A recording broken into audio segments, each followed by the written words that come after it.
So far in 2023, Cardano has had an outstanding year, up nearly 100% in total value locked and quite a bit in price as well. However, there are some major developments which aren't directly related to a new dApp launching or the price going to a new all-time high that are surprisingly probably the biggest developments in Cardano. In today's video, we're going to go over what they are, what it is and what it means, and how it's going to benefit Cardano as a whole. Also, make sure you're staking your ADA. You can do that with the Jack stake pool if you want to earn passive ADA on your ADA or any other stake pool. Now, we're going to be going over a thread from Suraj today. This will be linked down in the description. Suraj is a great person to follow if you're over on Twitter, as he does have a ton of useful and insightful educational content on Cardano to get you up to speed on all the latest and greatest. But in short, this thread is going to go over what I mentioned, and that is Cardano's biggest development, and it's not JED or the launch of another dApp. Now, we're going to dive right into this. First things first, Cardano is not designed to be a God protocol. It has flaws, it has trade-offs, and there is different flexibility. But at its core, Cardano is aimed to be a financial operating system of the world. That is kind of the mission statement here, but a financial operating system that's flexible enough to accommodate the arbitrary complexity of a broad range of use cases, not just one thing or another, but multiple things, and not be limited in a sense to what you could do on the blockchain if you're just using Cardano. This is why Cardano has implemented something called the separation of concerns, a concept that Cardano has borrowed from the design of TCP and IP, the internet's core communication system that enables every internet connected device to communicate with each other. Here you can see an infographic showing what that looks like in different layers of the two protocols. And then when we go down, we can see that in computer science, separation of concerns is a design principle for separating a computer program into distinct sections. Each section addresses a separate concern or a separate use case, which is a set of information that affects the code or a computer program. In Cardano's design, we have something similar. This is the separation between value and computation. Cardano has a value ledger, which is called the Cardano settlement layer. This is kind of what we refer to as the main chain, Cardano, and the L1, the Cardano settlement layer. And then there is the Cardano computation layer, the CCL, rather than the CSL, where eventually most of the computation will be executed on this layer. First and foremost, the Cardano settlement layer, when things get settled, where things get settled, is designed to be safe, reliable, self-healing, deterministic, decentralized, and upgradable. Now, the SL has features such as Cardano Native Asset Standard, Extended UTXO Accounting Model, Plutus, and Plutus Domain-Specific Languages, DSLs, and these features give Cardano SL or Layer 1 the ability to accommodate most of DeFi, NFT, and custom user applications alone. But there may be circumstances where Cardano's design choices, whether it be the UTXO model or other things, are incompatible with some specific use cases. In this case, we have different ways to trade off between a use case that may be not possible on the settlement layer, but possible on the computation layer or the CCL. Whether you need different types of determinism, speed, or upgradability, or other properties, you can come to the Cardano computation layer, and it's meant to be flexible and accommodative of a lot of different things that may not be so flexible on the settlement layer of Cardano. The CL is designed to have different computation layers with a different ledger, network, transaction, and consensus logic. These layers will have different trade-offs in terms of decentralization, very important to note, reliability, safety, upgradability, and throughput. And don't worry, I'm going to get to the point where the biggest development comes in just a sec, but first we need to explain this. And the idea of having a Cardano computation layer is to provide different options. Pretty simple, to accommodate different business needs and use cases, and not polarize people to just use the main settlement layer, but have options to expand outwards and not be stuck in this old kind of dinosaur tech where we have to use all the native asset ledger rules and we can't go outside of them for our specific use cases. That's where the computation layer comes in, and also to be interoperable with other blockchains, enabling a thriving and versatile economy on top of the safe, deterministic, and reliable, plus centralized Cardano settlement layer, which you can go back to settle things after you've computed them. I know a lot of this may seem up in the air for you and you have no idea what I'm talking about, or maybe you just think all of this is a bunch of unicorns floating around, interacting with each other. I'm not sure, but in short, Cardano computation layer, the CL, is designed to work as a sidechain for the Cardano main chain or Cardano SL, the settlement layer. This is why the launch of a sidechain toolkit, probably the biggest development of the year so far by Input Output Hong Kong for developing custom sidechains on Cardano, is the most significant development in Cardano ecosystem so far this year. It may not seem like it, as it didn't get a huge amount of press or a million people talking about it like we did for the latest upgrade and hard fork on Cardano, which is the SEP upgrade or the Valentine upgrade for more interoperability and some other upgrades.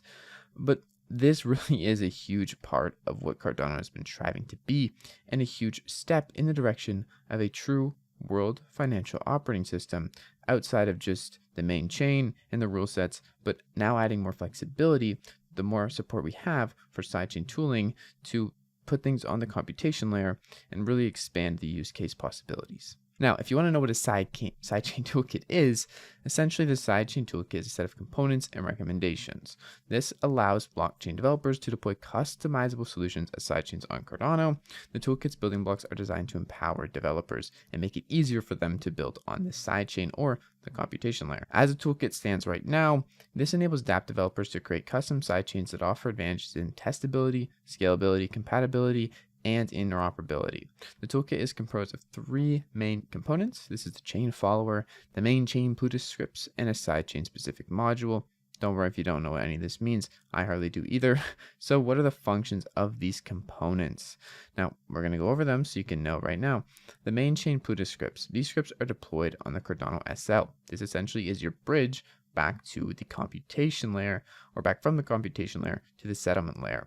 So then you can have the security and decentralization and other aspects of the settlement layer while still using the computing power and flexibility of the computation layer. Depending on the trade-offs you are making with the computation layer, it's not always going to be so black and white, but they initiate the creation of a sidechain that will feature Plutus scripts for registering block producer candidates, minting policies of the sidechains token, and facilitating token transfers. Now, the chain follower, on the other hand, is the ability or having the ability to monitor events on the main chain that impact the sidechain. So connecting the two and transmit this information to the sidechain.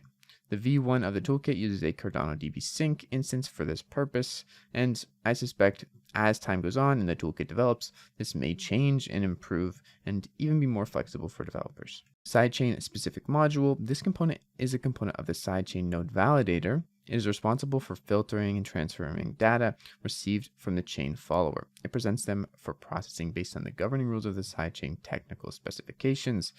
And specifically, a sidechain is initialized by an SPO or chain creator, who publishes the sidechain Plutus contract implementations, which includes committee registration scripts. I know it's a lot of big words. And this allows the SPOs to register or deregister as a candidate in the committee. After this, the sidechain is validated by an SPO committee, where each SPO is a candidate running a sidechain validator node. Then the sidechain is initiated when the quorum of validators is reached. In each epoch, or every 5-day period, a committee is randomly selected and handed over to the next.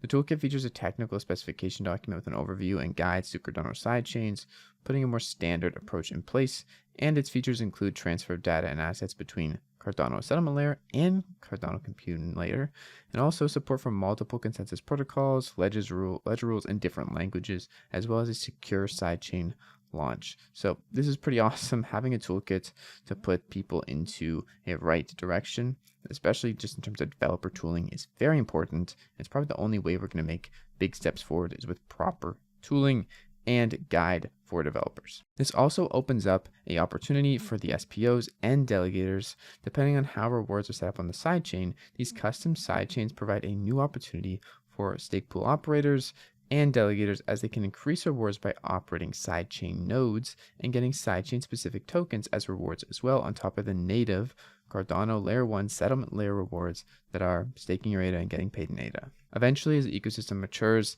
a certain sidechain specific tokens become valuable enough to be accepted by the whole ecosystem.